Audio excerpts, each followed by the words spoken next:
Hey guys, welcome back to the Kool Aid Podcast. Welcome back to another video. Welcome back. And on today's video, we're going to be talking about the the Super League, the highly controversial Super League. We are going to be talking about that, and then guys, we are going to be talking about Pique's words regarding the Super League because he recently just gave an interview in which he talked about the Super League. And then lastly, we're going to be talking about Sergino Dest because we do know that Sergino Dest is at PSV, and we're going to be talking about his future. But guys, before we get started on the video, make sure to follow me on all my social media platforms. Everything is posted down below in the description. That way you guys can stay up to date with everything that we do on the channel. Go over there and check us out. But guys, let's get straight into the video and let's talk about the Super League. On December 21st, the European Court of Justice will decide whether the European Union can monopolize the organization of European competitions or not. This decision will either give life to the Super League or eliminate it.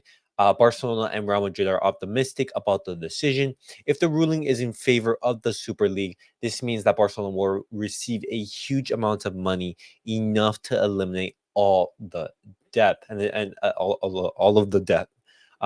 This is reported by Sport. And just continuing on, December 21st is a key day as the European Court, blah, blah, will give its verdict on the Super League. If the ruling is in favor with Barcelona and Real Madrid, they will be able to continue the project. The club will be entitled to a massive amount of money, which could eventually, which could even practically wipe out Barcelona's entire debt. Well, this is reported by Ferran Correas. Now, guys, I don't know your opinion on the Super League. I don't know if you guys are in favor on it or if you guys don't want the European Super League.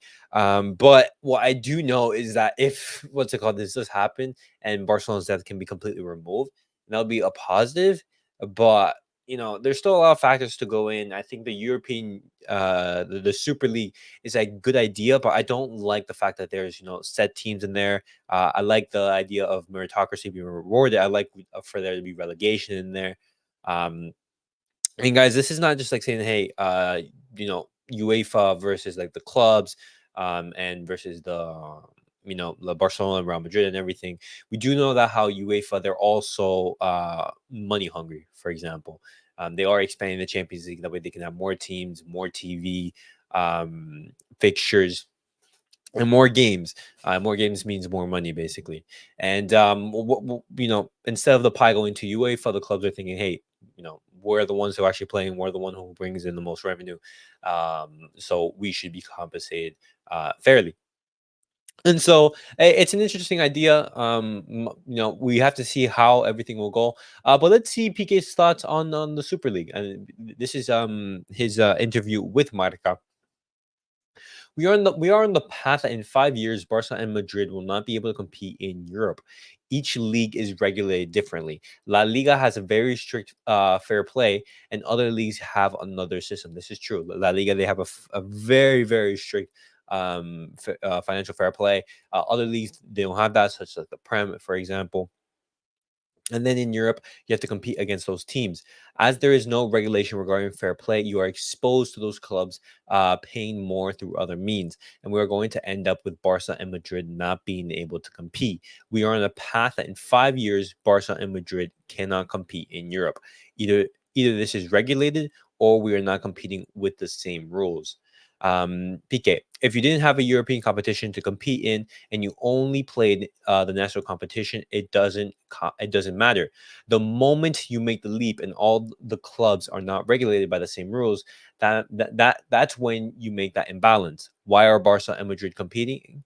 Because they are getting into debt, into debt. They will be forced to become a public limited company. Madrid will take longer because it's better, unless there's a Super League or there is a European financial fair play. Now, PK, he does make some good points. You see the spending that the Premier League is doing in Europe, basically. And they're spending, more money than all of the other leagues combined, and that's insane amounts of spending that the Premier League has, that their financial power and everything. And so, there is some validity to what PK is saying, because if the Premier League is allowed, to spend tons of money, then how are the other leagues going to compete? How is Barcelona and Real Madrid going to compete? I know, for example, Barcelona, they aren't doing well in Europe, but that's not the point. They're saying like, how can Barcelona and Real Madrid financially compete with these teams if, for example, more and more money is being pumped into the Premier League? And players from, let's say, Atletico Madrid, Barcelona, and everything are fringe players. They decide to go play, for example, in Nottingham Forest, a mid-table club, an Everton in the Premier League, and they're offering maybe like double or triple like the salary. That is a problem. And if if not all the other teams and not all the leagues have the same financial fair play, that's going to be very difficult to manage. And so I do see where Pique is coming from this. Just continuing, it's not that football doesn't interest the new generations; they are equally interested. What happens is that they have different ways of consuming it.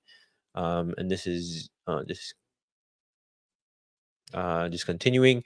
Lastly, PK about the Super League. Yes, but different because the Super League is a closed league, and that is where I am against. A Super League of 14, 16, or 30, there are many that are going to be left out. And brands like Aston Villa, West Ham, Betis, Sevilla, Roma, all of those teams' values become zero. And these leagues will no longer exist. In the end, the grades would gain a lot of value, but you would destroy an important part of football, which are teams perhaps second level, but they have a brutal mass of followers and would not exist in the long term. If you reduce the calendar, you continue competing, and your future depends on the results they achieve. Sports merit has to prevail, and that is why I am against the Super League, but I think we have to change the calendar. Well, I think if the Super League, for example, if they change their format and they allow it to be like an open league where they have relegation and promotion, I think that could be a good idea. For example, have a good format where the best teams in Europe play against each other constantly.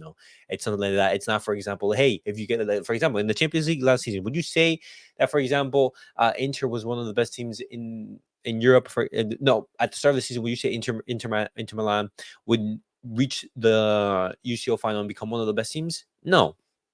But favorable draw, having all the heavyweights on one side and not, having Benfica, Napoli, AC Milan, all these other teams on the other bracket, it created, like a B tier sort of route.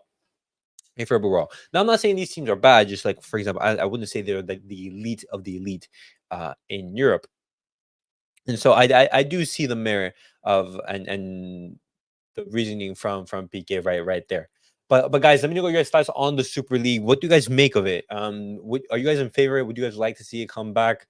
I know this is still like it's very political because this is more like UEFA fighting against Barcelona and Real Madrid and the clubs who are involved. I know a couple of clubs that they backed out and everything, but there's still a lot going on.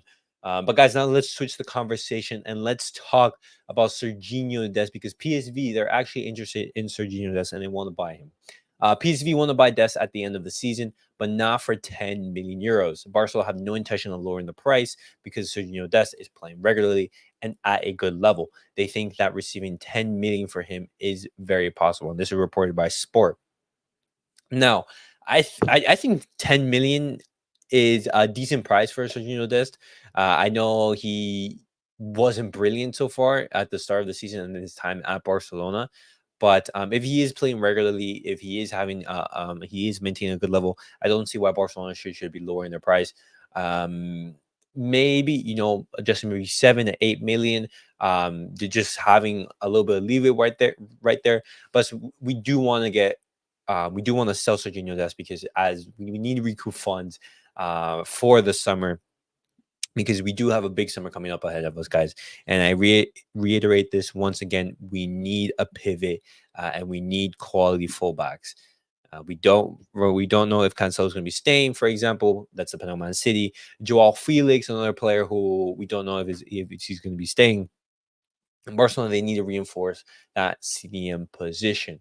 But if PSV they want to buy Sergio Dest, I'll try to make it their job as easy as possible. But at the same time, I'm understanding like, hey, this is a business, and we don't want to give out favors, just giving out players for free.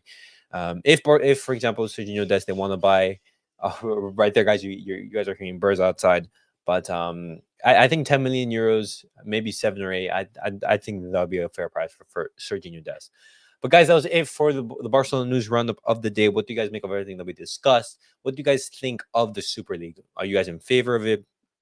As I said before, do you like the idea of it coming back? And if you, for example, if you're on the fence about the Super League, what would you like to see change in order for it to come back? Or are you guys just against the Super League in general? Well, guys, thank you guys all for watching, as always. And thank you guys for supporting the channel. I greatly appreciate that. And for everyone who's coming back and tuning in. And as always, guys, I'll catch you guys on the next